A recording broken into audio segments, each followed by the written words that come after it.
Meu nome é Gustavo Henrique, hoje estou como delegado no estado do Tocantins, aprovado no concurso de 2014, tomei posse em 2018, 2014 foram as provas, 2016 a academia, nomearam a turma em 2017 e eu fui nomeado em 2018 e desde então já estou aqui no exercício da função que era um sonho, né?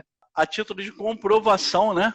Que a galera é muito desconfiada e muitos duvidam. Com razão, não há constrangimento, porque o mercado está confuso, o mercado está saturado, né? Tem muita coisa, muita promessa. Então é importante você vir aqui compartilhar exatamente o que deu certo do meu método, na sua trajetória. Hoje eu estou aqui como delegado de polícia no estado de Tocantins, estou lotado em Palmas já. Eu era escrivão de polícia no Espírito Santo, né?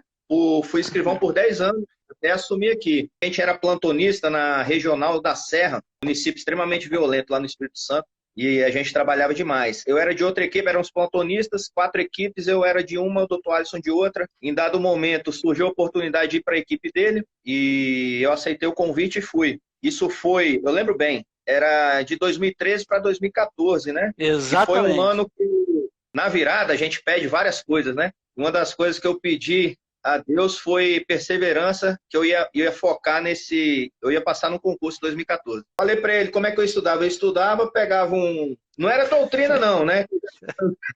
Pelo menos essa dica eu já tinha. Não estuda só doutrina não, meu filho. Mas eu pegava algumas sinopses e lia do início ao fim e fazia... As questões que eu fazia eram basicamente aquelas que tinha no final de cada capítulo, pegava umas 5 a 10 questões no final da sinopse e resolvia aquela temática, né? E assim, isso era essa questão de fazer questão, por exemplo, era uma coisa que eu não fazia, que eu acho que foi até um dos pontos essenciais. Eu tomei um susto, aí. Cara. Eu tomei um susto quando eu conversei com você. Tá, e aí, como é que você faz para fixar, né, o conteúdo? Eu leio. Eu falei, caralho, qual, né? Aquele jeitinho carinhoso. E aí, cara, como é que você faz para você fazer a revisão de ciclo? Não, a revisão, a gente vai lendo. Falei, mas você não se cansa, você tem família, e como é que fica isso? Falei, realmente, né? O pouco tempo que eu tenho vai todo pro estudo. Vai batendo, pode me desmentir se eu tiver falando mentira, tá? Você não tinha um processo de fixação. Você só lia, Correto. Em regra. Você não tinha planejamento de estudos. Você estudava as disciplinas, mas não tinha uma organização planilhada. A organização era assim, hoje é quarta, né? Hoje eu vou estudar direito administrativo. Não, mas que tema? Sei lá, licitações. Aí começava a ler licitações. No outro dia eu falava, não, já li muito ontem, hoje eu não vou ler nada não. Mais de 70% estuda do jeito que você está falando, que fazia antes de ser aprovado. Eu te apresentei o edital codificado, que hoje, né, o material se chama material direcionado esquematizado, é o edital codificado, e também tem um material de apoio. Você estudava o edital quase todo, de ponta a ponta, você não dava importância do que realmente era mais cobrado ou que potencialmente poderia ser cobrado. Sendo bem prático assim, né, que me ajudou bastante com o diferencial aí que você me apresentou, né? Resolução de questões, essa minha falta de organização, de cronograma de estudo, eu acho que chamava de tabela codificada. Era tabela codificada. Edital codificado. Edital codificado. E a revisão em ciclos também, que você não sabia revisar, por causa da sua falta de organização planilhada. E eu lembro que você falava, até para o pessoal acha que é impossível, as dificuldades da vida, né? Cada um tem sua peculiaridade. Um tem um pai doente, precisa cuidar do pai. O outro trabalha de plantão, perde noite. E assim, eu tinha algumas dificuldades que são as desculpas verdadeiras que a gente chama, né? Eu já era casado com 2 filhos. Eu te passei o plano de estudos, que eu corrigi seus vícios. Você acreditou fielmente no que eu disse. E dentro do seu potencial, né? Eu quero deixar uma coisa clara. Dentro da sua parte, dos seus 50%, você fez seu máximo. Eu não passava aí de 60% da prova. Então eu falei, eu tenho que fazer alguma coisa diferente. Eu tenho que fazer alguma coisa diferente que eu não conhecia. Eu não sabia o que seria essa coisa diferente. Então eu ia continuar. Eu creio que se eu não tivesse encontrado esse método, não tivesse sido apresentado esse método, eu ia estar batendo na trave até hoje. Eu entrei com esse propósito, você me apresentou o método. Em março de 2014 eu já fui fazer. Eu estava até com medo, você me incentivou. Eu falei, mestre, saiu o edital lá em São Paulo. Acho que eu não vou fazer, não. Aí você falou, vai lá, rapaz, faz a prova. Não fui aprovado, né? Mas já tive um resultado expressivo. Acho que, salvo engano, o corte foi 74 na objetiva, né? De 100 questões. Isso. Normalmente gira em torno de, né, 75% da prova, você consegue ser aprovado. 77, 75. E eu fiz, na época, eu fiquei agora eu não vou lembrar direito, mas eu lembro. Uma ou duas questões. Eu lembro. Uma ou duas questões. Uma questão.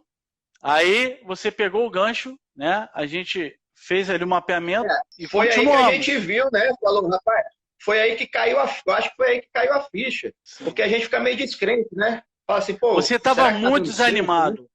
Você estava muito desanimado. Tá dando certo? E, na verdade, eu comecei a te acompanhar e, em tese, ensinar o meu método para você a partir dessa reprovação. Mas a gente você já vinha me acompanhando, não, digamos assim, não de forma tão individualizada, né?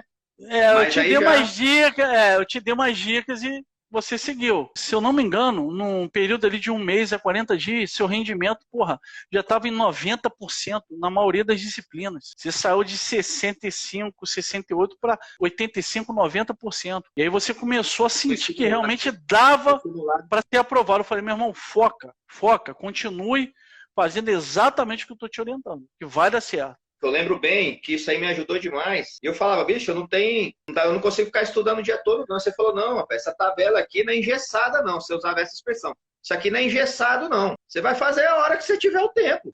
Eu lembro a expressão que eu usava é engessada, né? Engessada. Então, assim, eu adaptava a minha realidade. Eu acredito que seja possível com qualquer colega que esteja assistindo aí, né? Você entrou no jogo, com pouco tempo você ganhou muita confiança e hoje nós estamos aí com um amigo, delegado de polícia. Ideia, a prova aqui foi em maio de 2014, pô. Então, assim, eu fiz a prova em São Paulo em março, aí 2 meses depois eu já estava aqui fazendo a prova e sendo aprovado. Eu acho que o pessoal gera uma descrença, é quando você cai na real que o método que você apresenta é um método inovador e simples ao mesmo tempo. Então a pessoa fala, porra, se eu fizer só isso vai dar certo? Vai, meu filho, vai dar certo. O cara acha que tem que ter um negócio mirabolante e tal, cheio de mistério. Se você tivesse que mandar um recado aí pra galera, com aquele espírito que você teve inicialmente, em acreditar na minha metodologia, me dá o voto de confiança, que não é fácil, tá?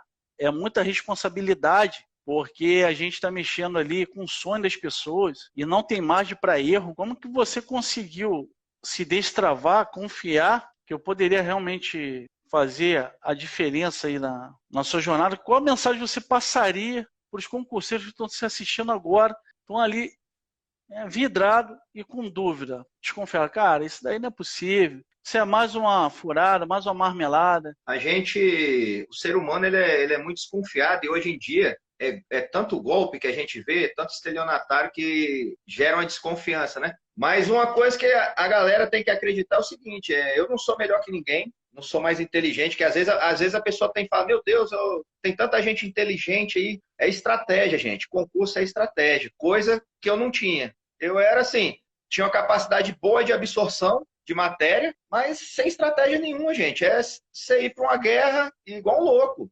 Foram tantos detalhes. Eu não vou dizer que foi dica, porque dica é menosprezar até o material e a estratégia que você desenvolveu. É o método, né? É o método, né? Então, assim, a gente lembrou essa questão de questão que eu não fazia, estudava de qualquer jeito. Outra coisa que eu lembrei agora, eu ia fazer uma prova, por exemplo, delegado de São Paulo, era VUNESP. Aí eu fazia questão de CESP, por exemplo, não tinha nada a ver. Foi outra coisa que você me ensinou a focar na banca. Qual é a banca que vai ter aí, meu filho? Ah, a VUNESP. Então, ó, a VUNESP, o perfil de prova dela é essa.